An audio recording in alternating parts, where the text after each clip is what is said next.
अध्यापिका और मेरे प्यारे मित्रों, आज मैं और मेरे कुछ मित्र आपके सामने प्रस्तुत करने जा रहे हैं पाठ 10 सूरज का इंतजार। उपवास का अर्थ केवल भोजन करना नहीं है, आखिर तो अपनी इच्छाओं पर नियंत्रण रखना भी है।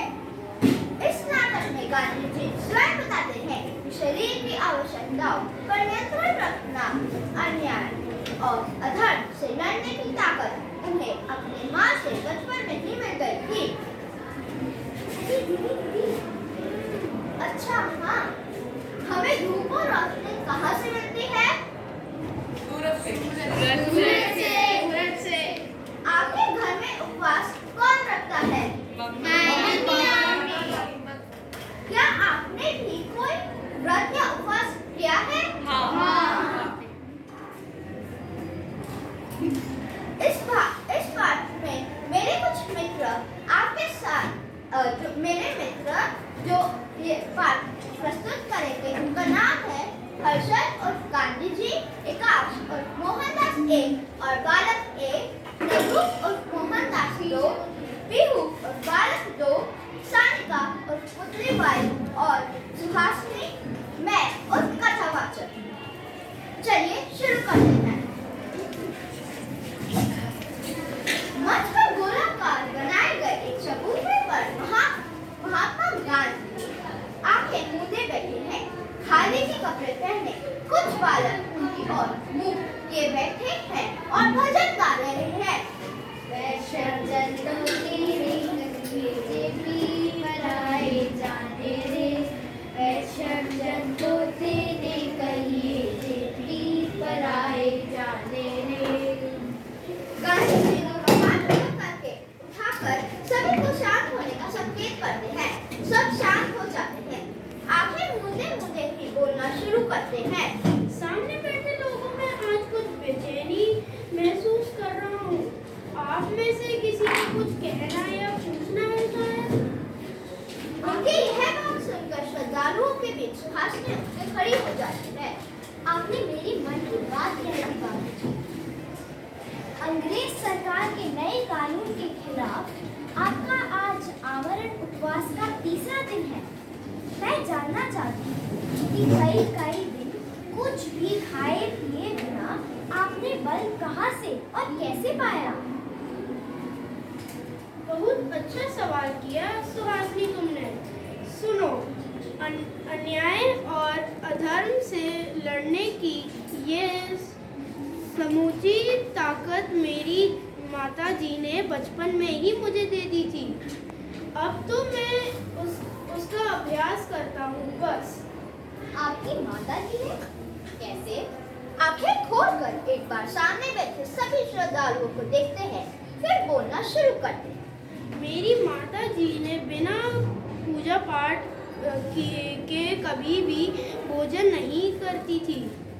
गांधी जी की आंखें खोलकर चारों ओर देखने के साथ ही मंच पर प्रकाश का होने लगता है।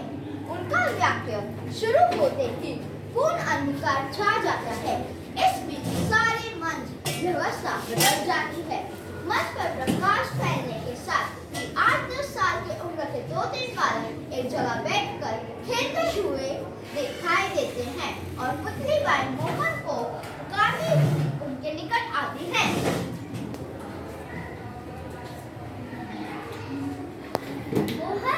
मोहन, दुनिया बेटा, तुम्हारे खाने का समय आ गया है। चलो खा लो। आपने खा लिया? आज मेरा व्रत है। व्रत? खड़ा होकर उनके माथे पर हथेली रखता है। आपको तो बुखार जैसा लग रहा है। हाँ है, हल्का सा, लेकिन उससे क्या? रोजाना मंदिर जाना, वर्षा के 4 महीने में पूरे व्रत रखना, दिन में केवल एक बार भोजन करना, बीमार होने पर भी व्रत करना, यह सब मेरे लिए मामूली बात है बेटा। लेकिन कई दिनों तक भूख को आप सह कैसे सकते हो माता? भूख का संबंध पेट से नहीं, मन से होता है।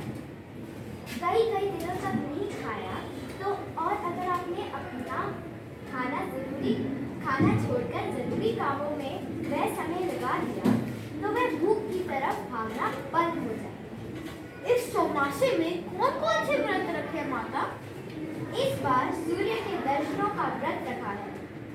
रोजाना उनके दर्शन करके ही भोजन करना है। और अगर उनके दर्शन ना हो पाए तो उपवास।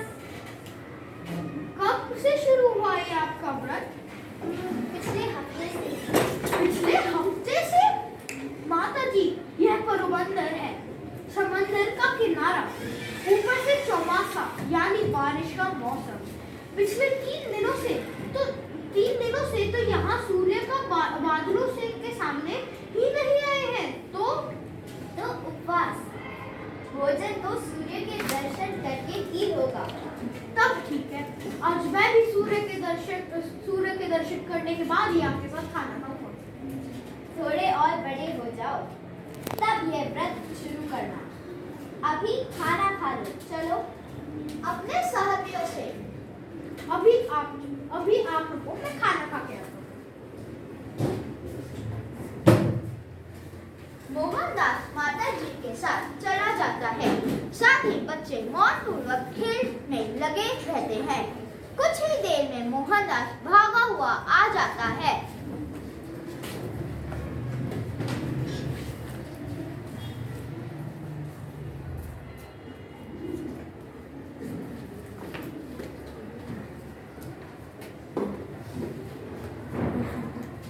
अरे,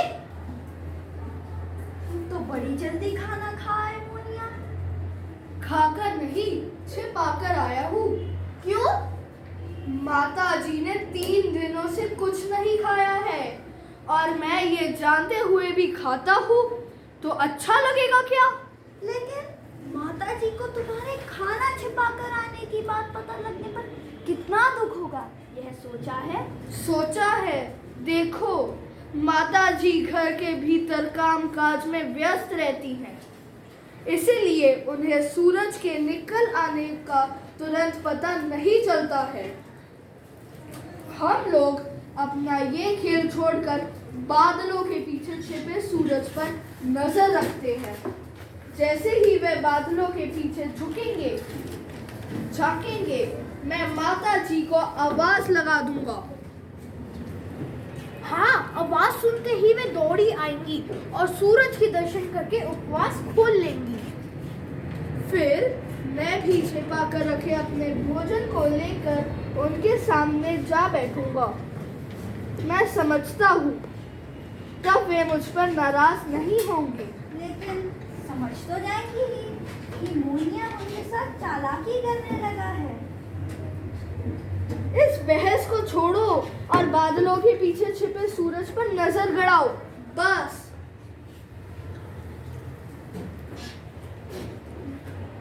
सभी एकजुट होकर बैठ जाते हैं और बादलों की ओर देखने लगते हैं। एकाएक बालक एक उछलकर खड़ा हो जाता है। उधर देखो, उस बादल के पीछे उजाला सा नजर आ रहा है। हाँ, उस काले बादल का पेट फाड़कर सूरज प्रकट होने ही वाला है। मोनियो, तू माता जी को आवाज लगा। घर से निकलकर यहाँ पहुँचने तक सूरज पूरी तरह बाहर आ चुका होगा। नहीं भाई, जब तक सूरज को खुद मैं ही ना देख लूं, तब तक माता जी को आवाज नहीं लगा सकता। इस थोड़े से उजाले को देखकर वे नहीं मानने वाली। तभी बालक 1 व बालक 2 खिलकर उछल पड़ते हैं एक साथ। माता जी, मोनिया देख, सूरज निकल आया। माता जी को आवाज लगा। माता जी जल्दी आइए। मोहनदास भी उधर देखकर खिलक उठता है और जोर जोर से माता जी को पुकारता है। माता जी जल्दी आइए, सूरज बादलों के पीछे से निकल आया है। उन्हें सुना नहीं शायद। तू भीतर जा और उनको बुला के आ। देखो माता जी, पूरे 3 दिन बाद आज दर्शन दिए हैं सूरज ने। कहाँ है सूरज मोनिया? मुझे तो हल्का सा भी उजाला नजर नहीं आ रहा है। काले बादलों ने इतनी सी देर में उन्हें दोबारा ढक लिया। हम सब ने आपको बड़ी आवाजें लगाई, गलती मेरी है। मुझे पहले ही जाकर आपको बुला लेना चाहिए था। कोई बात नहीं, भोजन आज भी भाग्य में है। चलकर काम में लगाती हूँ।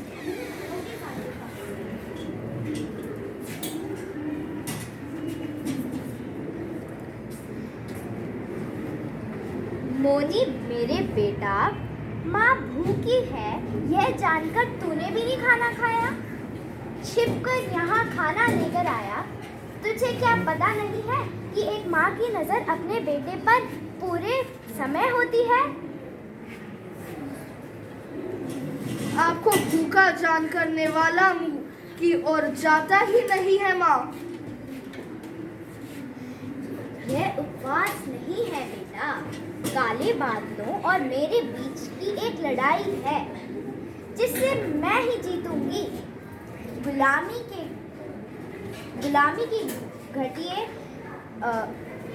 की घटिया कितना भी घेर ले, आज नहीं तो कल आजादी का सूरज जरूर चमकेगा। वह दिन था और आज का दिन तो सुहासिनी।